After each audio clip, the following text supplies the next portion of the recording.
अनुच्छेद 41 की बात करते हैं। अनुच्छेद 41 कहता है कुछ दशाओं में काम, शिक्षा व लोक सहायता पाने का अधिकार। अब अनुच्छेद 41 पेपर में हमेशा आता है कि काम करने का अधिकार किस अनुच्छेद में है, तो अनुच्छेद 41 में है। अब देखिए क्या है, कुछ दशाओं में काम मतलब राज्य ऐसी व्यवस्थाएं करेगा कि राज्य के नागरिकों को काम मिल सके, ऐसी व्यवस्था करेगा। उदाहरण को समझिए, जैसे मनरेगा इसी के अंतर्गत है, ठीक है। प्लस राज्य ऐसी व्यवस्था करेगा जिससे लोगों को शिक्षा मिल सके, शिक्षा संबंधी जितने कार्यक्रम चलते हैं वो इसी के अंतर्गत है। फिर लोक सहायता पाने का अधिकार। अब देखिए लोक सहायता का मतलब ये होता है कि मान लीजिए जैसे जो बुजुर्ग लोग हैं, ठीक है, जो बुजुर्ग लोग हैं उनके लिए अनाथ आश्रम खोलना, ये लोक सहायता, ठीक है। और जो निःशक्त जन है, ठीक है, जो हम बोल सकते हैं उन्हें लोक सहायता में हम जैसे जो घर, जिन पर घर नहीं है उनके लिए रैन बसेरा जैसी व्यवस्था। फिर जो जिन पर धन नहीं है, मान लीजिए कोई बुजुर्ग दंपत्ति है और उनके बच्चों ने उनको भगा दिया घर से, तो उनके लिए कुछ पेंशन से संबंधित व्यवस्थाएं, तो ये सब लोक सहायता के अंतर्गत आती हैं। ये सब किसके अंतर्गत आती हैं? लोक सहायता। बेगारी बुढ़ापा में जो समस्याएं आती हैं, तो ऐसी समस्याओं के लिए लोक सहायता का कार्य कौन करेगा? राज्य करेगा, अनुच्छेद 41 के तहत। अनुच्छेद 42 क्या कहता है? काम की न्याय संगत, मनोवोचित दशाएं व प्रसूति में सहायता। ये तीनों चीजों को समझ लीजिए। सबसे पहले काम जो होगा वो न्याय के साथ संगत होगा, न्याय संगत होगा। मतलब काम ये देखा जाएगा कि आप किसी से कोई कार्य करवा रहे हैं या राज्य कोई कार्य करवा रहा है तो वो न्याय संगत हो, वो अच्छा हो। इसके लिए मजदूरी संबंधित अधिनियम बनाए गए, ठीक है, कि मजदूरों को कितने घंटे कार्य करना होगा। बाल श्रम संबंधित अधिनियम बनाए गए इसी के लिए, इसी को देखते हुए, ठीक है। तो काम की न्याय संगत मतलब काम, एक तो काम की लिमिटेशन होगी, कितनी देर काम होगा और कैसे काम होगा। दूसरा मनोवोचित दशाएं, मतलब मन के अनुसार जो दशाएं, मन के अनुसार दशाएं कैसे? जैसे मान लीजिए किसी ऑफिस है, उस ऑफिस में लाइट, पानी, बिजली ऐसी व्यवस्थाएं नहीं है और राज्य कह रहा है कि आप कार्य करो, तो ऐसा नहीं होगा।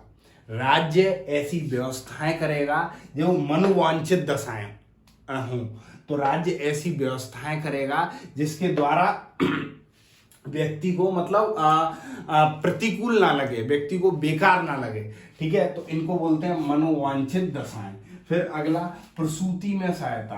प्रसूति मतलब मान लीजिए कोई महिला गर्भ अवस्था में है तो उसके लिए वेतन में, उसको वेतन देने में कोई दिक्कत ना हो, मतलब उसकी वेतन नहीं काटी जाएगी, प्लस उसको और जो सहायताएं हैं वह राज्य देगा।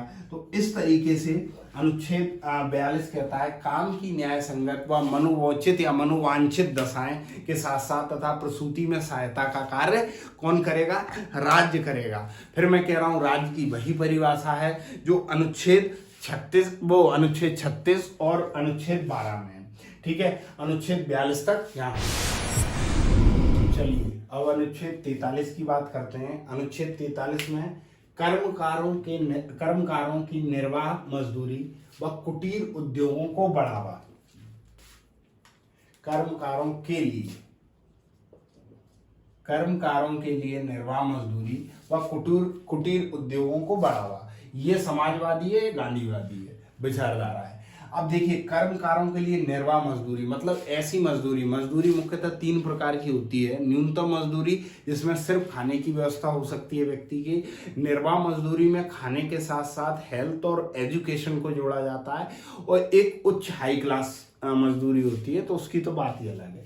तो कर्मकारों के लिए निर्वाह मजदूरी मतलब ऐसी व्यवस्था करेगा कि उन्हें इतनी मजदूरी तो मिल जाए ताकि वे अपना खान पान और एजुकेशन और हेल्थ पर ध्यान दे सकें, ठीक है। इसके साथ कुटीर उद्योगों को बढ़ावा। कुटीर उद्योग मतलब छोटे उद्योग, मतलब छोटे छोटे उद्योगों को बढ़ावा देने के लिए राज्य व्यवस्था करेगा। मतलब जैसे मान लीजिए कोई गांव है, उस गांव में लोग पलायन कर रहे हैं, उस गांव में क्या कर रहे हैं? लोग पलायन कर रहे हैं। तो वो पलायन को रोकने के लिए कुटीर उद्योग, छोटे छोटे उद्योग लगाएगा। तो छोटे छोटे जब उद्योग वहां लग जाएंगे तो लोग पलायन नहीं करेंगे, लोग उन लोगों को वहीं रोजगार मिल जाएगा। तो ये आर्टिकल 43 में ये प्रावधान है। फिर आर्टिकल 44 की बात करते हैं। आर्टिकल 43 में दो प्रावधान होने हैं, 43A और 43B। 43A जो था 42वें संविधान संशोधन 1976 द्वारा जोड़ा गया। अरे लिखा नहीं है, 42वें संविधान संशोधन 1976 द्वारा जोड़ा गया। ये कहता है उद्योगों के प्रबंध में कर्मकारों का भाग लेना।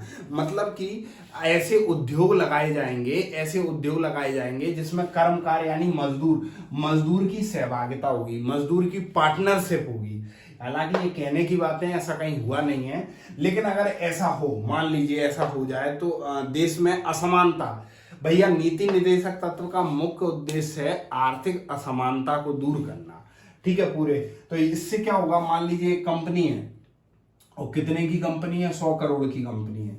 अब 100 करोड़ का मालिक एक ही है। अब मान लीजिए इसी में 100 लोग हैं, तो ये 100 लोग हो गए। अगर एक व्यक्ति मालिक नहीं होता तो ये 100 लोग हो गए 1-1 करोड़ के मालिक, तो 100 लोगों पे 1-1 करोड़ हो गए। अब ये 100 लोग फिर कंपनियां 100 खोल लेंगे। तो इस तरीके से आर्थिक असमानता को दूर करने के लिए प्रावधान दिया गया कि कर्मकारों का भाग लेना। ठीक है, उद्योगों के प्रबंध में जब उद्योग लगाए जाएंगे तो उनमें कर्मकारों की हिस्सेदारी भी रखी जाएगी। फिर 43B क्या कहता है, 43B कहता है सहकारी समितियों का गठन। अच्छा, ये भी मूल संविधान में नहीं था, 97वां संविधान संशोधन 2011, 97वें संविधान संशोधन 2011 द्वारा सहकारी समितियों का गठन। सहकारी समिति क्या होती हैं, इसको डिटेल में पूरे उसमें पढ़ेंगे, सिर्फ थोड़ा सा देख लीजिए। सरकारी और प्राइवेट मिलकर एक संस्था चलाते हैं जिसमें सरकारी और प्राइवेट दोनों का सहअस्तित्व होता है, इसी को सहकारी समिति बोलते हैं। इसके बाद इसका इस लेक्चर का लास्ट अनुच्छेद पढ़िए, अनुच्छेद 44। अनुच्छेद 44 कहता है समान सिविल संहिता। अनुच्छेद 44 क्या कहता है, समान सिविल संहिता। समान सिविल संहिता आर्टिकल 44। आर्टिकल 44 के बाद फिर हम अगले लेक्चर में बचे हुए अनुच्छेदों को पढ़ लेंगे।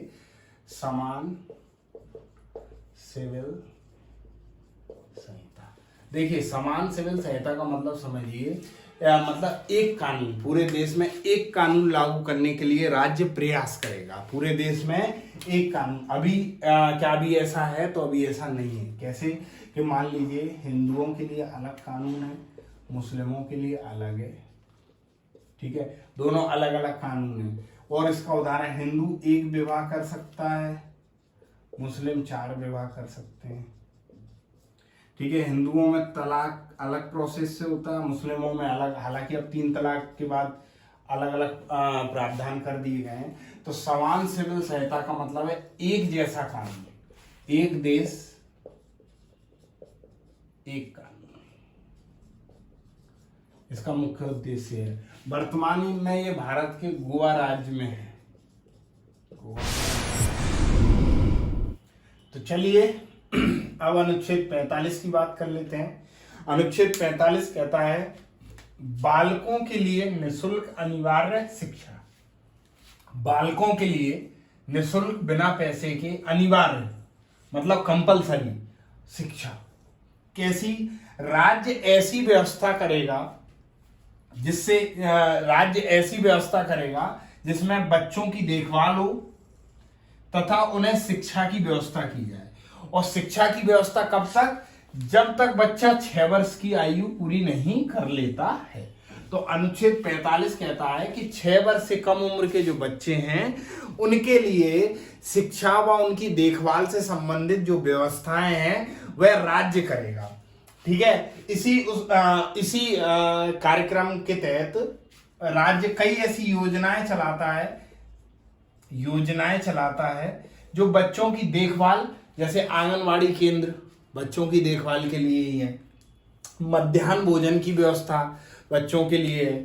ठीक है, और शिक्षा से संबंधित जो स्कूल हैं, हर छोटे छोटे गांव में जो स्कूल खोले गए हैं वह यही है कि जब राज्य ऐसी व्यवस्था करेगा जिसमें बच्चों की देखभाल हो और शिक्षा की व्यवस्था हो। कब तक? जब तक बच्चा 6 वर्ष की आयु पूरी नहीं कर लेता है। तो अब 40 से 45 अनुच्छेद तक हम यहाँ पढ़ लेंगे सेकंड लेक्चर में, थर्ड लेक्चर। इसके बाद एक और लेक्चर होगा जिसमें 46 से और 51 तक अनुच्छेद पढ़कर हम राज्य के नीति निर्देशक तत्वों को समाप्त करेंगे।